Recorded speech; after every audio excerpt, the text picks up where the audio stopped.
जामिया हिंसा मामले से जुड़ी हुई खबर है, जहां पर शर्जिल इमाम को न्यायिक हिरासत में भेजा गया है। 3 मार्च तक न्यायिक हिरासत में भेजा गया है शर्जिल इमाम को। दिल्ली की साकेत कोर्ट ने न्यायिक हिरासत में शर्जिल इमाम को भेजा।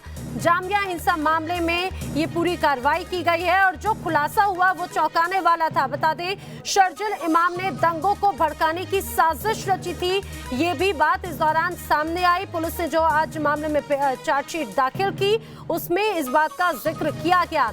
आपको बता दें, जिस तरह से हिंसा भड़की थी, इस दौरान दंगे भड़काने का आरोप शर्जिल इमाम पर भी है। साथ ही साथ आज जब कोर्ट में पेश किया गया तो चार्जशीट में इस बात का भी जिक्र किया गया।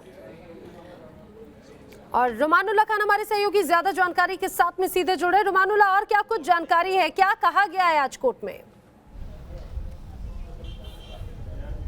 देखिए, 3 मार्च तक शर्जिल इमाम को न्यायिक हिरासत में भेज दिया गया है। जो चार्जशीट दाखिल की गई है वो दोनों एफआईआर न्यू फ्रेंड्स कॉलोनी थाने और जामिया नगर थाने में जो 15 दिसंबर को हिंसा हुई थी उस मामले में दिल्ली पुलिस क्राइम ब्रांच ने 13 फरवरी को दाखिल की थी। इस चार्जशीट के अंदर पीएफआई का जिक्र किया गया है। उसके रोल के बारे में इन्वेस्टिगेशन की डिटेल पुलिस बाद में शेयर करेगी। इसमें शर्जिल इमाम का भी नाम है, जिसमें कहा गया है कि शर्जिल इमाम 13 तारीख को उसने भड़काऊ भाषण दिया था, जिसके बाद लोगों ने हल्का पथराव किया था पुलिस के ऊपर। लेकिन उससे शर्जिल इमाम खुश नहीं था, वो एक बड़ा हंगामा चाहता था। 14 तारीख को भी वो जामिया नगर इलाके में था, वहाँ पर उसने भाषण दिया, जिसके बाद वो वहाँ से चला गया और उसी वजह से जो भीड़ थी वो ज़्यादा उग्र हो गई। 15 तारीख को ऐसा बताया जा रहा है कि शर्जिल इमाम ने शाहीन बाग में भी भाषण दिया था, जिसके बाद वो रात को अपने घर चला गया और इसी के चलते ये हंगामा हुआ। इस चार्जशीट में सीधे तौर पर बताया गया है कि 6 बसेज में आग लगाई गई थी, 3 प्राइवेट व्हीकल में भी आग लगाई गई थी, 95 लोग घायल हुए थे, जिसमें से 47 पुलिसकर्मी भी थे। साथ ही साथ तमाम जो एविडेंसेज हैं, डीवीआर हैं, उनकी डिटेल कोर्ट में सौंपी गई है चार्जशीट के जरिए। साथ ही 100 गवाहों का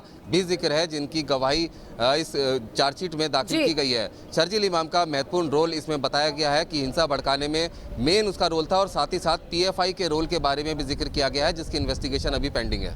बिल्कुल, और जिस तरह से पहली चार्जशीट दाखिल की गई है रुमानुल्लाह, ये भी बहुत महत्वपूर्ण हो जाता है, क्योंकि जो दंगे भड़के, दिल्ली जिस तरह से हिंसा की आग में भड़की वो हम सभी के सामने था और उसका भी नाम शर्जिल इमाम के साथ में इसमें पेश किया गया है कि जो बसें जलाई गई, जो हिंसा भड़काई गई, वो शर्जिल इमाम के ही निर्देश पर हो रहा था।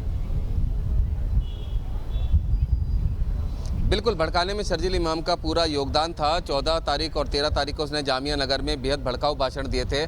13 तारीख को पुलिस के ऊपर हल्का पथराव हुआ था, जिससे वो खुश नहीं था। वो चाहता था कि हंगामा बड़ा हो, जिसके बाद उसने लगातार भड़काऊ भाषण देने का सिलसिला जारी रखा। 15 दिसंबर को उसने शाहीन बाग से भी भाषण दिया। ऐसा माना जा रहा है पुलिस सूत्रों के मुताबिक कि उसके बाद ही भीड़ भड़की थी। सबसे महत्वपूर्ण बात इस चार्जशीट में ये है कि मथुरा रोड से जब प्रदर्शनकारी को पुलिस ने खदेड़ा था, उसके बाद लौटते समय एक फ्लावर पॉट था, एक जिसको रोड ब्लॉक करने के लिए प्रदर्शनकारियों ने लगाया था, उसके पास से .32 बोर का एक एम्प्टी कार्टेज भी मिला था, जो कि किसी गन से फायर किया गया था। इस कार्टेज का जिक्र भी इस चार्जशीट में किया गया है, मतलब प्रदर्शनकारियों की तरफ से फायरिंग भी की गई थी।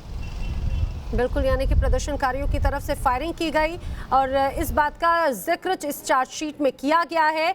और जो दंगे भड़के सीएए के नाम पर, एनआरसी के नाम पर, और जिस तरह से उसके बाद में हालात सामने आए, दिल्ली के कई इलाकों में हिंसा भड़की, उसके पीछे शर्जिल इमाम था। जी हाँ, कुछ इसी तरह की बातें इस चार्जशीट में कही गई हैं। और बता दें कि जो पूछताछ की जा रही है, कई और अहम खुलासे भी शर्जिल इमाम से हुए हैं। हालांकि 3 मार्च तक न्यायिक हिरासत में भेजा गया। रुमानुल्लाह, तमाम जानकारी के लिए आपका शुक्रिया।